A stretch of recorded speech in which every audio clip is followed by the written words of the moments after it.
નિસહાય માનવ કલ્યાણ સંઘ અને શ્રી હરિ સેવા ટ્રસ્ટના સંયુક્ત ઉપક્રમે દિવ્યાંગજનોના પડતર પ્રશ્નો વડોદરા જિલ્લા કલેક્ટર કચેરી ખાતે આવેદનપત્ર સાથે રજૂઆત કરવામાં આવી। અન્ય રાજ્યોની તુલનામાં ગુજરાત રાજ્યમાં દિવ્યાંગજનો માટે સરકારી લાભોમાં ભિન્નતા જોવા મળી રહી છે। તેમાં અન્ય રાજ્યોના દિવ્યાંગજનો 3000નું પેન્શન આપવામાં આવે છે, જ્યારે ગુજરાત રાજ્યમાં 1000નું પેન્શન આપવામાં આવે છે। તે જ રીતે દર મહિને મળતા સરકારી અનાજમાં પણ તફાવત છે।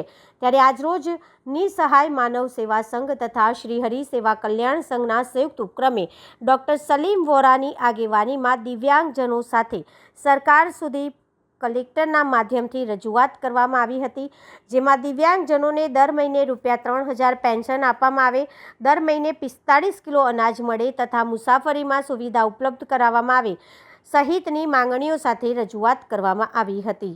આજે નિસહાય માનવ કલ્યાણ સંઘ અને શ્રી હરિ સેવાના સંયોગથી અમે અંધજનોના પડતર પ્રશ્નો લઈ આવ્યા છે।